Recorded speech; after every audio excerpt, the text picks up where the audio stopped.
Hello friends, welcome to Trend Invest. दोस्तों, आज हम फिर से एक नई कंपनी की एनालिसिस करेंगे और ये एक ऐसी कंपनी है जो पोटेंशियल मल्टीबैगर साबित हो सकती है और आने वाले दिनों में आपको एक अच्छा रिटर्न दे सकती है। तो कंपनी के बारे में डिटेल में समझेंगे, लेकिन उसके पहले अगर आप चैनल पर नए हैं तो चैनल को सब्सक्राइब जरूर करिए। इसके साथ साथ जो हमारा टेलीग्राम का लिंक चैनल है उसको भी जरूर ज्वाइन करिए। लिंक हमने डिस्क्रिप्शन में दिया हुआ है। अदरवाइज आप टेलीग्राम पे जाके ट्रेंडी इन्वेस्ट सर्च करके वहाँ से भी ज्वाइन कर सकते हैं, क्योंकि जो इस शेयर से रिलेटेड अपडेट्स होते हैं या फिर जो इंट्राडे में कुछ ट्रेडिंग्स होती हैं वो सारी चीज़ें टेलीग्राम में रेगुलर अपडेट की जाती हैं, तो वहाँ से आपको उसका बेनिफिट मिलेगा। तो आज हम बात करने वाले हैं मिर्जा इंटरनेशनल की। तो मिर्जा इंटरनेशनल जो है ये जूतों से रिलेटेड और लेदर से रिलेटेड काम करती है। 1979 में कंपनी की स्थापना हुई थी और ये इंडिया की जो one of the leading leather footwear company है, जो कि फुटवेयर की मैन्युफैक्चर करते हैं, उसको मार्केटिंग करते हैं और एक्सपोर्टर भी हैं। तो अगर आप कंपनी को देखिए तो कंपनी जो है वो लेदर फुटवेयर की सप्लाई भी करती है इंटरनेशनल ब्रांड्स जो हैं उनके लिए। उसके अलावा जो इंडियन सप्लायर्स हैं उसमें भी ये फिनिश्ड लेदर में लार्जेस्ट मार्केट कैप्चर करते हैं। तो जो कंपनी है, कंपनी का बिजनेस काफ़ी तगड़ा है और कंपनी का जो पूरा प्रोडक्ट रेंज है, जिस तरह के ये प्रोडक्ट्स बनाते हैं लेदर से रिलेटेड जो फुटवेयर बनाते हैं, उसमें इनकी मार्केट कैप्चर जो है वो बहुत अच्छी है। अगर आप देखिए तो कंपनी के पास लगभग 40 से ज़्यादा सालों का एक्सपीरियंस है। 28 ऐसी कंट्रीज हैं जहाँ पे इनके प्रोडक्ट सेल हो रहे हैं। इनके पास करीब करीब 6 इंटीग्रेटेड मैन्युफैक्चरिंग फैसिलिटीज़ हैं जहाँ पे अपने जूते और बाकी प्रोडक्ट जो है वो बनाते हैं। इसके साथ साथ जो एक 110 repeated state of art influential भी इनके पास अवेलेबल है, जहाँ पे ट्रीटमेंट्स और उससे रिलेटेड काम करते हैं। अब अगर आप देखिए इनके जो ब्रांड्स हैं, ब्रांड के बारे में अगर बात करें तो रेड टेप इनका ब्रांड आता है। उसके अलावा ऑक्टा ट्रैक करके इनका ब्रांड आता है। उसके अलावा मोड के नाम से भी ब्रांड है, बॉन्ड स्ट्रीट के नाम से इनका आता है। तो ये इनके 4-5 ब्रांड हैं जिसके अलग अलग तरीके से ये फुटवेयर बनाते हैं और डिफरेंट मार्केट में उसको सेल करते हैं। अगर हम कंपनी के कुछ पीयर्स की बात करते हैं तो देखिए अभी जो रिलैक्सो फुटवेयर है वो इनका मेन कंपटीटर है, अभी वो टॉप पे है। 1160 रुपए के आसपास रिलैक्सो ट्रेड कर रहा है। मार्केट कैप की अगर बात करिए तो 28,000 करोड़ की मार्केट कैप है रिलैक्सो की। वहीं प्राइस टू बुक वैल्यू आप देखिए तो 18 के प्राइस टू बुक वैल्यू पे वो ट्रेड कर रहा है। वहीं पी जो है वो 98 पे है। अब अगर हम मिर्जा इंटरनेशनल को उसके अगेंस्ट कंपेयर करते हैं तो अभी ये केवल 61-62 के प्राइस रेंज पे ट्रेड कर रहा है। उसकी मार्केट कैप भी जो है वो 744 करोड़ रुपए है।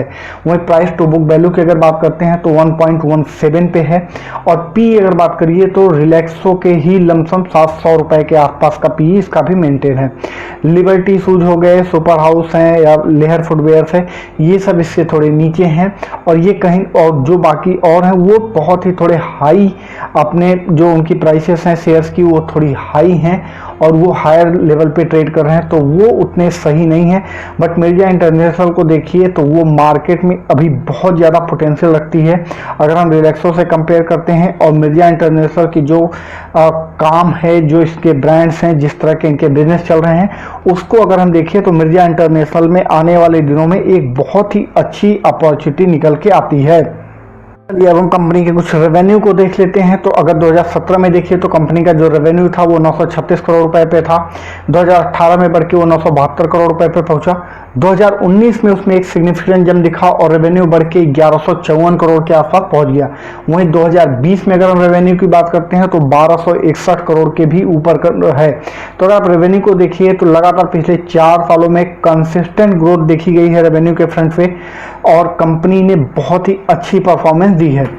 अब हम कुछ शेयर होल्डिंग पैटर्न की बात करेंगे। तो शेयर होल्डिंग पैटर्न को अगर आप देखिए तो जो प्रमोटर्स हैं, प्रमोटर के पास लगभग 67.66% की होल्डिंग है।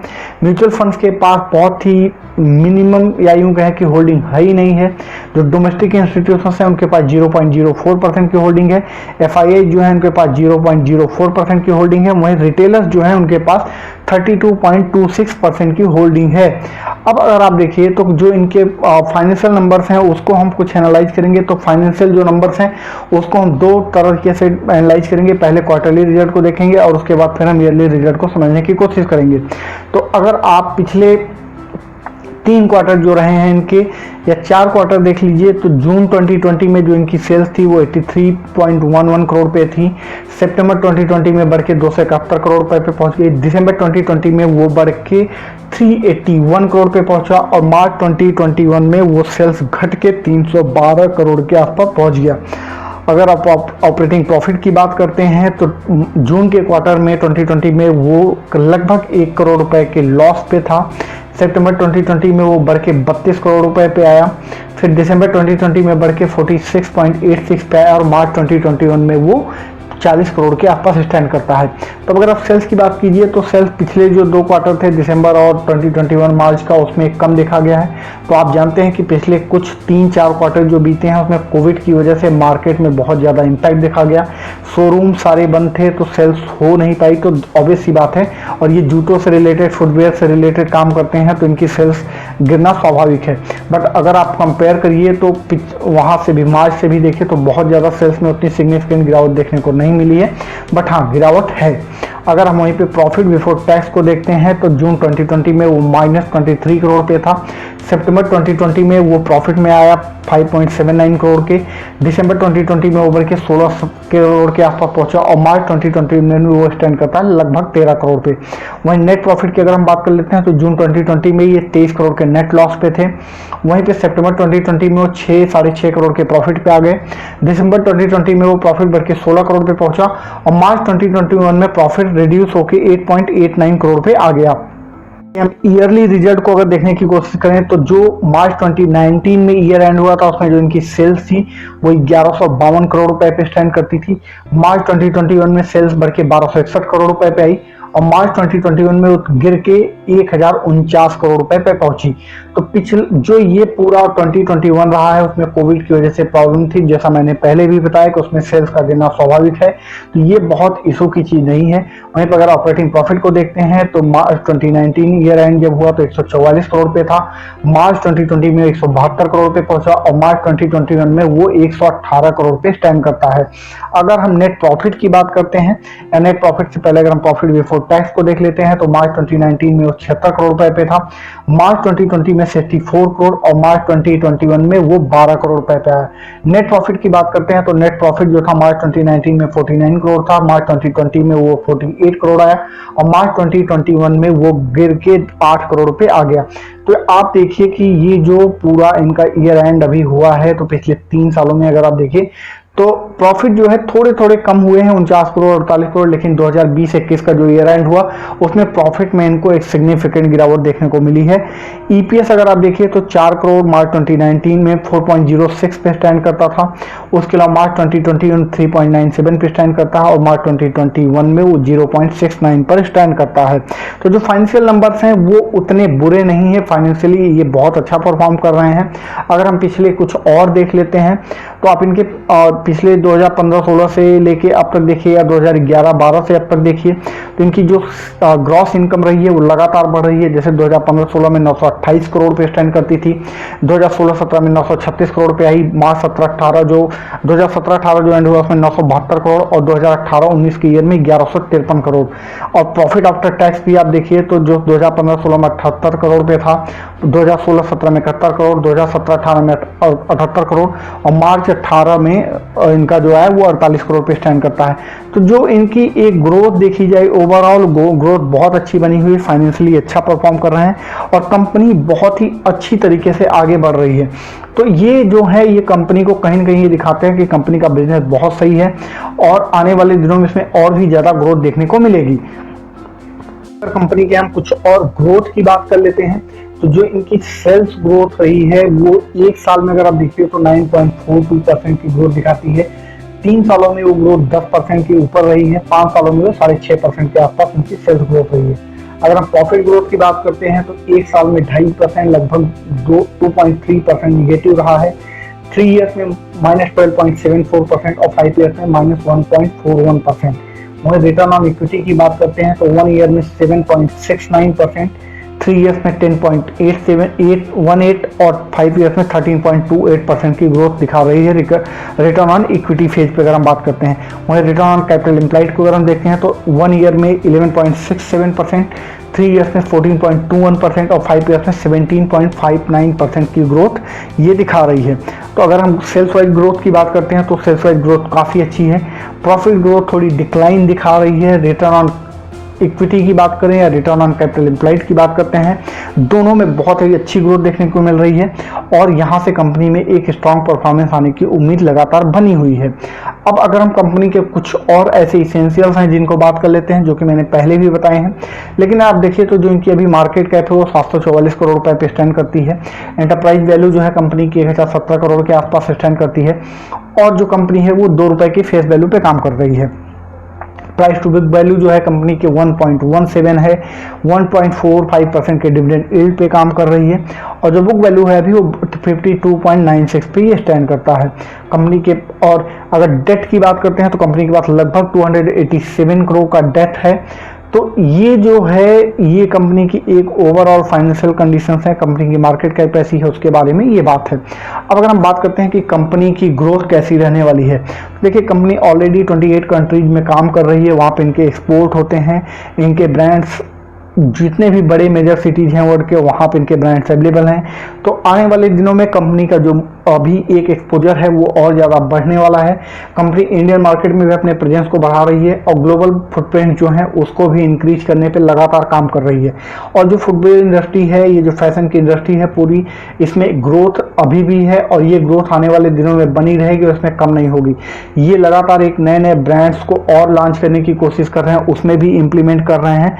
तो कंपनी का जो एक फोकस है वो ग्रोथ को लेके बहुत ही आगे सोच रहे हैं और ग्रोथ पे बहुत ही फोकस्ड हैं। इसके अलावा अगर आप इनकी फाइनेंशियल कंडीशन को देखिए, जो इनकी फाइनेंशियल स्टेबिलिटी है वो भी काफ़ी अच्छी है। कंपनी फाइनेंशियली बहुत ही अच्छा ग्रो कर रही है और तो आने वाले दिनों में वो चीज़ें और सही होती जाएंगी। उसके अलावा जो सबसे इम्पॉर्टेंट पॉइंट यहाँ पे है वो ये है कि जो अभी आपको ये शेयर मिल रहा है, अगर इसके आप पीयर से देखिए जो रिलैक्सो है, रिलैक्सो के कंपैरिजन में ये एक आपको बहुत ही चीप ऑप्शन है उस इंडस्ट्री में। हालांकि रिलैक्सो की मार्केट कैप बहुत बड़ी है, लेकिन यहाँ पे आपको ये देखना होगा कि मिर्जा इंटरनेशनल जो है अभी इंडस्ट्री में नई है, थोड़ा काम लगातार बढ़ाते जा रहे हैं, तो इनके मार्केट कैप को भी बढ़ने में टाइम लगेगा। लेकिन जब ये अपने पैर जितने ही आगे पसारते जाएंगे उससे कंपनी को लगातार बेनिफिट होगा और वो बेनिफिट कहीं ना कहीं शेयर के ग्रोथ में भी रिफ्लेक्ट करेगा। तो अगर आप इसमें अर्ली इन्वेस्टर रहेंगे तो आने वाले दिनों में जब इसमें ग्रोथ बढ़ेगी तो आप कंपनी के साथ साथ आपके इन्वेस्टमेंट की ग्रोथ भी होगी। तो यहाँ पे एक सजेशन बस यही है कि जो शेयर है, दूसरे अगर हम इसके चार्ट की भी बात कर लेते हैं तो मिर्जा इंटरनेशनल का जो चार्ट है वो काफ़ी टाइम से कंसोलिडेशन फेज में चल रहा था और इसकी वजह से इसमें ग्रोथ एक तरीके से रुकी हुई थी। लेकिन अभी क्या है कि अभी इसमें आने वाले दिनों में आपको एक अच्छी ग्रोथ देखने को मिलेगी और ऐसी उम्मीद है कि आने वाले दिनों में ये शेयर बहुत ही अच्छा परफॉर्म करने वाला है। तो 61 रुपये पे आपको ये एक बहुत ही अच्छा ऑप्शन मिल रहा है और इसमें आने वाले दिनों में आपको एक अच्छी अपॉर्चुनिटी मिलेगी, आपको एक अच्छा रिटर्न देखने को मिलेगा। तो ये एक ऐसा शेयर है जो आपको पिक करना चाहिए, क्योंकि बहुत सारी ये एक ऐसी इंडस्ट्री है जिसमें बहुत सारे ऑप्शन आपके पास अवेलेबल नहीं है। लेकिन हाँ, ये जो है या रिलैक्सो जो है, इस तरह की जो कंपनीज है वो बहुत ही अच्छी कंपनी है और वो बहुत ही अच्छी परफॉर्म कर रही हैं, तो वहाँ से आपको रिटर्न आने के चांसेस बहुत ज़्यादा बढ़ जाते हैं। तो 61 62 पे अभी ये चल रहा है, इसको होल्ड करिए। आने वाले एटलीस्ट 1 से 1.5 सालों में आप मान के चलिए कि आपको ये शेयर कम से कम 130 रुपये के आसपास आता हुआ दिखेगा। हालांकि जो अगर लॉन्ग टर्म ग्रोथ की बात करूं कि मैं इसको कम से कम 10 साल का भी अगर लेके चलूं तो ये शेयर भी आपको कहीं ना कहीं 500 रुपये के ऊपर आपको जाता हुआ दिखेगा। तो आप इसको लेके लॉन्ग टर्म के लिए होल्डिंग बना के रख सकते हैं। ट्रेडिंग के लिए ये शेयर सही नहीं है कि आप ये सोचें कि इसको लीजिए और ट्रेडिंग करिए और प्रॉफिट बुक करिए, उसके लिए ये सही नहीं है। लॉन्ग टर्म होल्डिंग इसमें आप बनाइए और आराम से बैठिए।